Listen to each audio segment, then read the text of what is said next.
¿Quién puede gastar más de lo que tiene? Un politiquero. Así es.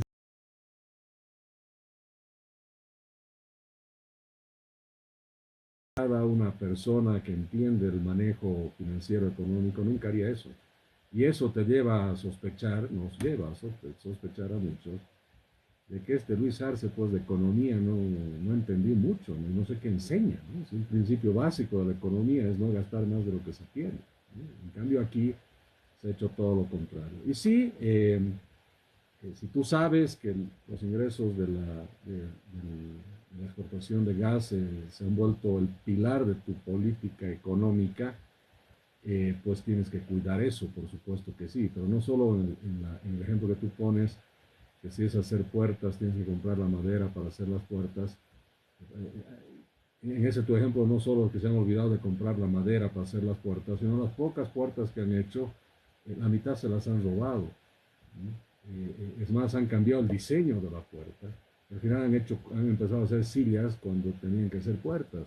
Y han prometido una cosa y han hecho otra. Y han perdido el control total y absoluto. No que alguna vez han tenido control, pero nos han dejado justamente una economía destrozada, sin rumbo, y en una situación donde desde el punto de vista eh, económico, pues eh, básicamente, perdón, la economía, la economía ha entrado en una etapa de supervivencia hasta ahora. Y esa supervivencia ha venido con otro costo, ¿no? De un agravamiento de lo que se llaman todos los desequilibrios que ellos mismos han creado, ¿no?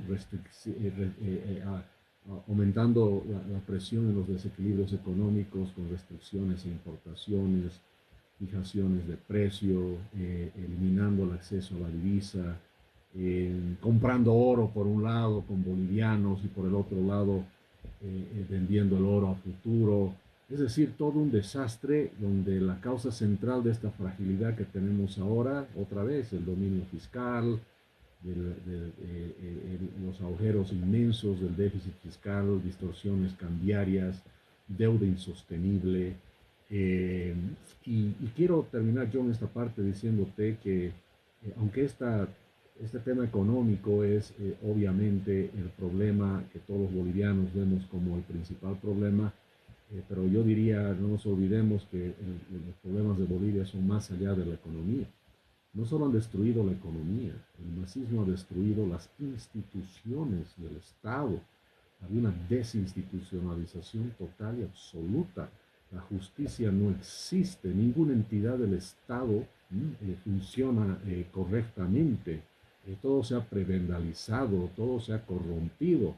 Y entonces tenemos una crisis institucional, crisis en la justicia, crisis económica y también yo te diría, tenemos hasta una crisis de principios, de creencias, una crisis moral, una crisis ética, una crisis de un país que ya no tiene convicciones, de una crisis donde los que creemos en Dios hasta la fe hemos visto que está en riesgo y hemos visto el concepto de familia se ha deteriorado en estos 20 años, siendo algo esencial en el tejido social. O sea que tenemos una crisis absoluta a lo largo y ancho de todo el universo de lo que significa tener una sociedad que quiere vivir en tranquilidad, en paz y por supuesto en el concepto de lo que es una patria, ¿no? Jaime, de verdad que lo has dicho de manera clara y contundente. La crisis es más moral, porque yo, mira, diagnosticando lo que pasa con nuestra ciudad, nuestro país, creo que hay una transversal muy importante en la problemática de Bolivia, de Cochabamba también, y es el tema de la comunicación, de acercarnos entre la población, acercarnos entre familia, acercarnos entre mandatario y mandado, digamos, igual el término, entre autoridad y ciudadano. La autoridad de la comunicación está fallando plenamente, pero también están fallando los valores y principios morales que hacen que nosotros podamos sentirnos mal al ver algo que está mal. De todas maneras, esa es la realidad. Ese es el diagnóstico que tiene nuestra realidad boliviana, nuestra situación a la cual hemos llegado después de muchos años de un mismo gobierno. De todas maneras, ¿cuál es el futuro que tenemos y que visualizamos en nuestro país? ¿Por qué te pregunto esto, Jaime? Porque de hecho van a tener que apelarse a políticas importantes, y lo digo con mucha propiedad, los que hemos hecho como vos un MBA, sabemos claramente que para poder sostener una empresa o trabajar el concepto de una empresa y una visión de empresa diferente, tenemos que, de alguna manera, hacer un cambio de timón, un cambio de rumbo, un cambio de estrategia, pero por sobre todo planificar. Planificar nuestras acciones a mediano y largo plazo. Qué viene de aquí en más en Bolivia o qué le auguramos a este país? Jaime, está junto a nosotros Jaime Dun, ex candidato a la presidencia de Bolivia, pero que también va a ser su opinión con relación a este tema aquí en Fides, Cochabamba. Bueno, mira, John, lo que esperamos todos los bolivianos que venga de aquí adelante son dos cosas. Primero, obviamente, una recuperación, llamemos, de la normalidad en el país en varios aspectos. La reconstrucción, ¿no es cierto?, de estas instituciones. Por supuesto, en la materia económica tiene que haber un plan de estabilización. Tenemos que empezar con lo básico y lo que más está doliendo ahorita, la falta de combustibles, falta de energía, porque donde no hay energía no hay economía que funcione. Y tenemos que, por supuesto, trabajar para que la economía encuentre su equilibrio. Y debo también mencionar que no importa si fuese Puto o quien fuese, y el momento de la primera vuelta y ahora que tenemos claro que es Rodrigo Paz, tiene que hacer un programa intenso de estabilización económica. Fíjate, no habíamos escuchado esa palabra desde los años 80, pero ahora vuelve a estar como uno de los temas fundamentales para corregir todos estos desequilibrios. Hay que restaurar el equilibrio monetario, hay que detener el financiamiento del déficit por el Banco Central, hay que establecer una senda de viabilidad para la economía, hay que alinear el tipo de cambio oficial, por ejemplo, ¿no es cierto?, con el paralelo. Y esto va a venir con un costo social y político muy duro. Eh, Costo social. Sí, yo lo llamaría dolor a corto plazo, pero estabilización a medio plazo, ¿no?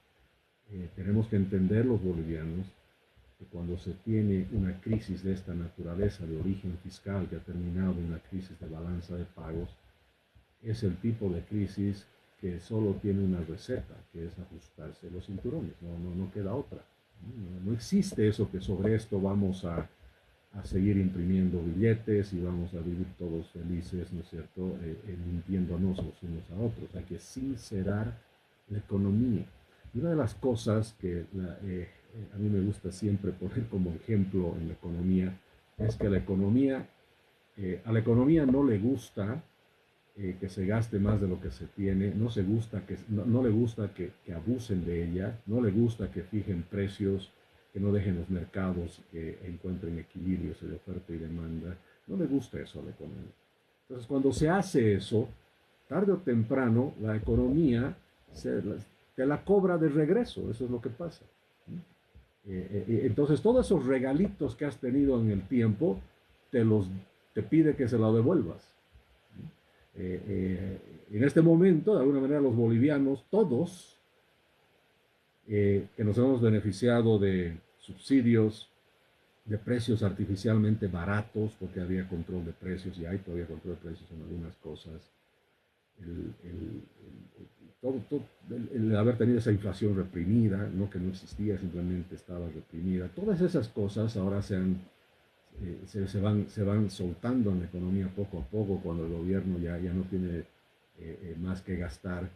Y es como que te la cobra. Hoy en día, esa gasolina barata que hemos disfrutado por décadas en Bolivia, la economía nos las está cobrando haciendo colas de horas y comprando, ¿no es cierto?, combustible a 13, 14, 15 bolivianos en algunos lugares del país.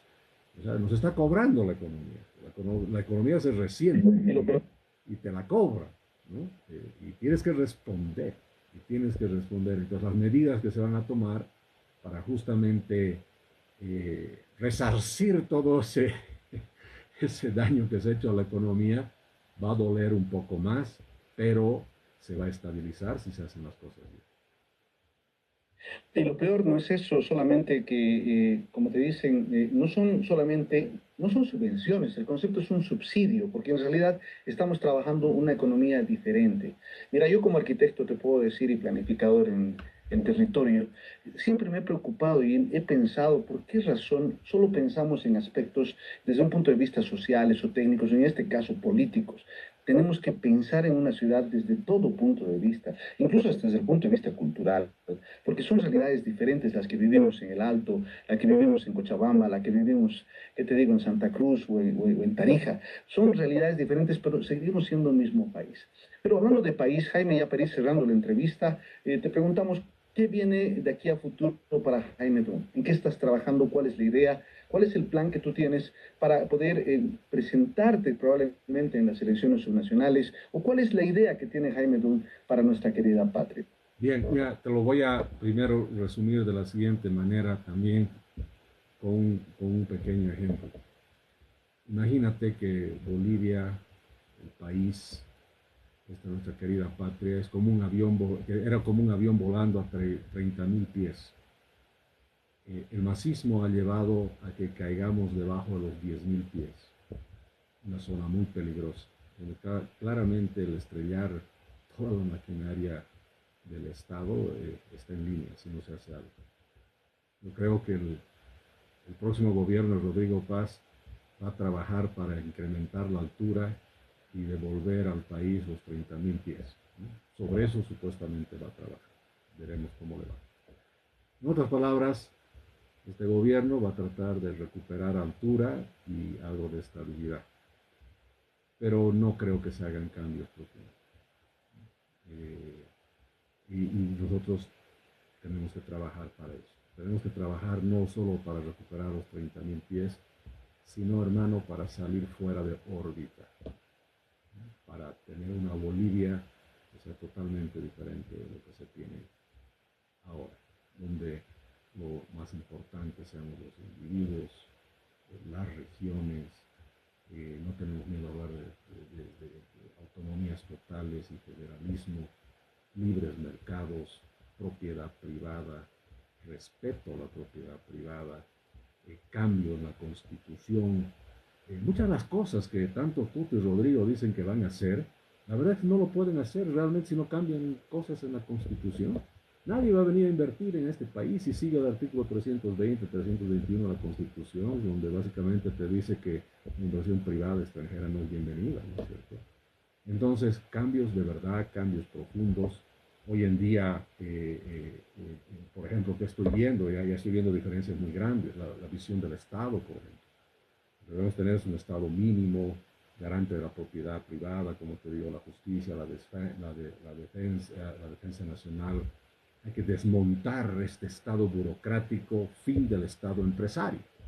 El PDC que vemos, un Estado reformado, más eficiente, pero muy presente, y siendo aún un protagonista muy importante en la planificación.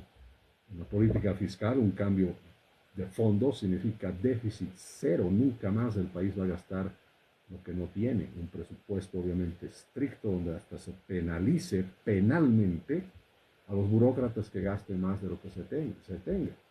Yo creo que en el periodo de PDC vamos a ver más bien una eficiencia en el gasto, pero igual un gasto de todas maneras. Por eso van a mantener todavía el déficit fiscal por lo menos 2 o 3 años. Entonces, en el tema de subsidios, por ejemplo, una eliminación inmediata de subsidios y todo lo que genera desequilibrios en la economía, por supuesto, focalizando cierta ayuda a ciertos grupos sociales, creo que eso es importante, pero hacerlo rápido, porque es un mal, no es algo que ayuda, es algo que perjudica. Y por supuesto, en el tema institucional, una reforma total de la justicia. Una de las cosas que me ha gustado mucho de ver como propuesta del PDC es la eliminación del Ministerio de Justicia, lo cual proviene de nuestro Programa Nacional de Generación de Riqueza. Primer día se anula el Ministerio de Justicia, se le da un shock de justicia al país, un paquete judicial. Eso es lo que necesita más que un paquete económico, seguridad jurídica, porque donde no hay seguridad jurídica no puede haber propiedad privada, de donde no hay propiedad privada no puede haber inversión. Y como desafío, yo lo he comentado alguna vez con los candidatos, es que en el primer día de gobierno, como siempre he dicho, ejecutar todas esas órdenes de arresto de aprehensión que están vigentes y cómodamente guardados en el escritorio de algún burócrata. Tienen que entrar a la cárcel. Todo el que tiene orden de arresto ahorita, ahí tienes bloqueadores, avasalladores, narcotraficantes y pedófilos. Ya sabes a qué me refiero. Eso tiene que ejecutarse ya. Así es, Jaime. La visión de Jaime de aquí en futuro, ¿vas a presentarte en las nacionales? ¿Vas a crear el partido propio? ¿Te da tiempo o es que vas a hacer algún tipo de alianza?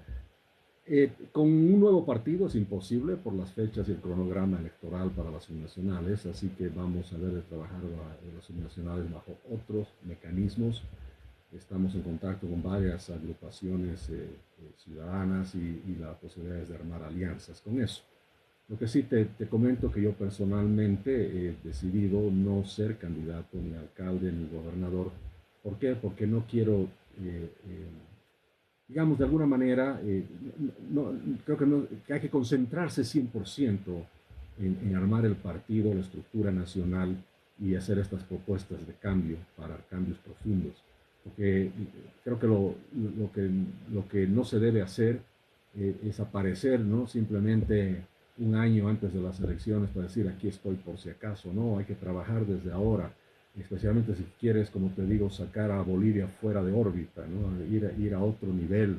Eso significa trabajar todos los días con la gente, eso significa hablar con la gente, emprender lo que se llama esta batalla cultural y defender la libertad por todos lados, ¿no? Porque una de las cosas que hemos aprendido los liberales es que el precio de la libertad es trabajar todos los días muy duro para, no solo para defenderla, sino también para preservarla y encargarnos de que más gente se pueda adherir a este tipo de ideas. Ser libre no es para flojos, eso es lo que ha quedado claro y hay que trabajar todos los días. Qué buenos conceptos, Jaime, la verdad me alegra mucho escuchar eso. El bien más preciado que tenemos los seres humanos es nuestra capacidad de ser libres, pero libres no solo para movilizarnos, libres no solamente para producir o trabajar, también libres para pensar. Y creo que pensando, soñando primero, pensando, trabajando, con una previa planificación podemos lograr un objetivo. De hecho, hemos estado esta tarde junto a Jaime Dunn presentes en lo que significa Espacios y Radio Fides Cochabamba, con una extensa entrevista, pero con una visión un poco más optimista de nuestra ciudad, de nuestro país y de nuestro mundo, porque al final de cuentas es parte de nuestro mundo. Jaime, te agradezco por los tiempos que te has dado, por los minutos para con nosotros, para con Radio Fides Cochabamba. Estimado John, el gusto es mío, un abrazo grande y buenas tardes. Estamos aquí en la radio viendo cómo es que, cómo es que seguimos y lo que significa la realidad de nuestro país. Radio Fides Cochabamba. Amigos, gracias por haberse conectado. Era Radio Fides de Cochabamba. Estaba hablando con John, viendo justamente y opinando sobre el tema económico y lo que se viene para el país. Hay que seguir trabajando todos los días. Me dice, va a esperar 5 años para votar. No hay que esperar 5 años, hay que trabajar desde hoy día. Para cambiar tu patria no necesitas ser presidente, por si acaso, ¿no? O ser ministro. Puedes cambiar tu país trabajando desde donde tú estás, todos los días, hablando de lo bueno, de lo que hay que hacer, animando a la gente a unirse al cambio, porque el cambio más profundo viene de las mismas personas. El cambio no viene porque se lo ordena de arriba, viene de lo que cada uno individualmente hacemos, ¿no? Entonces, es bien importante trabajar por eso desde donde uno está, por supuesto. Queridos amigos, los voy a dejar porque hablando de trabajo tengo acumulado muchísimas cosas por hacer. Les repito, estamos armando este partido político. Estén atentos a las comunicaciones, no de ahora o en estos días, pero en las próximas semanas vamos a estar invitando a muchos de ustedes, a que se unan. Entonces ese que preguntó, ¿vas a esperar 5 años? No, únete a nosotros y vas a ver que podemos trabajar desde ahora. Gracias, queridos amigos, un abrazo.